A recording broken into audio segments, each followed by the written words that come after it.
ایک علامات لکھی ہیں علامتوں میں سے کہ لوگوں کے درمیان حضرت حذیفہ ابن یمان رضی اللہ تعالیٰ عنہ کی روایت ہے، وہ فرماتے ہیں کہ قیامت سے پہلے ایسا ہوگا کہ یلقى بین الناس التناکر فلا یکاد احد یعرف احدا،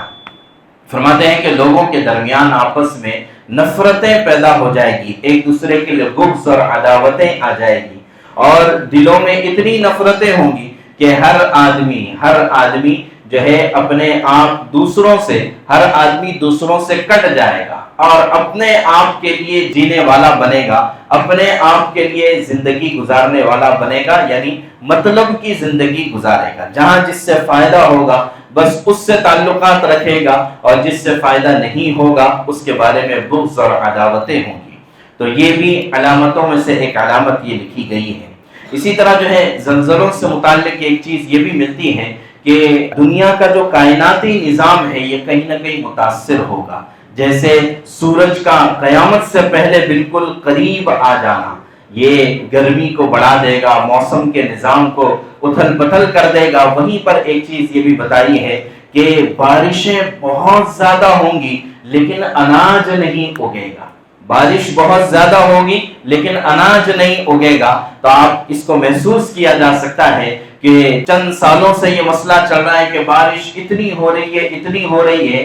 کہ سیلاب کی کیفیت، فلڈ کی کیفیت ہو رہی ہے، لیکن وہی جنوری فروری آتے آتے پانی کی کمی محسوس ہو رہی ہے، اناج کے دام بڑھ رہے ہیں، مہنگائی بڑھ رہی ہے۔ تو لہٰذا یہ بھی جو ہے قیامت کی علامتوں میں سے ایک چیز بتائی گئی کہ موسم کا نظام یہ آگے پیچھے ہو جائے گا۔ اس وقت اللہ تعالیٰ کی طرف متوجہ ہونے کی ضرورت ہے کہ واقعی کہ ہمارے آس پاس میں اللہ کا شکر ہے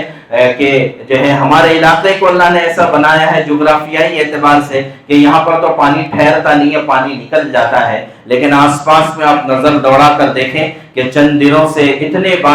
بارش ہے کہ ہر جگہ پر فلڈ کی کیفیت ہے، سیلاب کی کیفیت ہے۔ اس لیے اللہ تعالیٰ سے مسنون دعاؤں میں سے ہے، مانگنا بھی چاہیے، اللہم اغثنا غیثا مغیثا ہنیئا مریئا مریعا نافعا غیر ضار عاجلا غیر عاجل۔ اس طرح کی دعا آتی ہے کہ اللہ اپنی رحمت والی بارش عطا فرما، اور جو ہے نقصان والی بارش سے، اور اسی طرح جو ہے عذاب والی بارش سے، اور تیری سختی والی، تیرے غضب والی بارش سے ہماری حفاظت فرما۔ یہ اپنی دعاؤں میں لینے کی ضرورت ہے کہ واقعی جب دعائیں ہوتی ہیں تو پھر اللہ تبارک و تعالیٰ کی رحمت بھی متوجہ ہوتی ہے۔ تو یہ بھی ایک علامت اسی سے متعلق لکھی ہے۔ تو بہرحال بات یہ تھی کہ جب جو ہے قیامت سے پہلے ہوگا یہ کہ لوگوں کے درمیان نفرتیں، لوگوں کے درمیان یعنی مطلبی والی زندگی آدمی گزارے گا، دوسروں کے درد کو محسوس نہیں کرے گا۔ دوسرے کے درد کو محسوس کرنا یہی تو انسانیت ہے،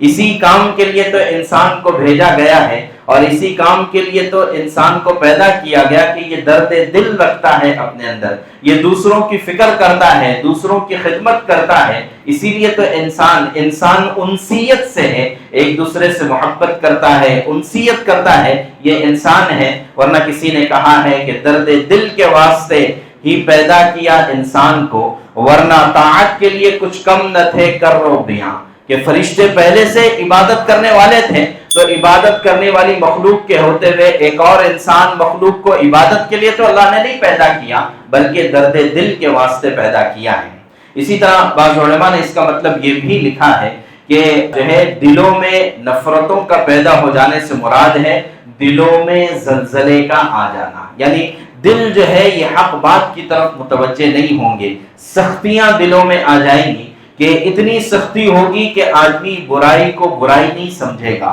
اور اچھائی کی طرف مائل نہیں ہوگا، نیک کاموں کی طرف آنے کا اس کو جی نہیں چاہے گا۔ یہ دلوں کی سختی کی علامت ہے، اور دلوں کی سختی ہوتی ہے گناہوں کی کثرت کی وجہ سے۔ جب آدمی کے گناہ زیادہ ہو جاتے ہیں تو پھر دل سخت ہو جاتا ہے، اور پھر اللہ تبارک و تعالیٰ نے اگرچہ وہ غیر ایمان والوں کے لیے، نافرمانوں کے لیے یہ بات کہی ہے کہ ختم اللہ علی قلوبہم وعلی سمعہم وعلی ابصارہم غشاوہ، کہ اللہ تبارک تعالیٰ ان کے دلوں پر مہر لگا دیتے ہیں، کانوں پر مہر لگا دیتے ہیں، اور ان کے آنکھوں پر پردہ ڈال دیتے ہیں، اب انہیں حق بات سجھائی نہیں دیتی۔ اگرچہ یہ سخت نافرمانوں کے بارے میں کہا گیا، لیکن بہرحال جب بھی آدمی گناہ کی طرف، نافرمانی کی طرف جاتا ہے تو اس کی کہیں نہ کہیں یہ کیفیت ضرور بن جاتی ہے۔ تو یہ علامتوں میں سے ایک علامت یہ بتائی۔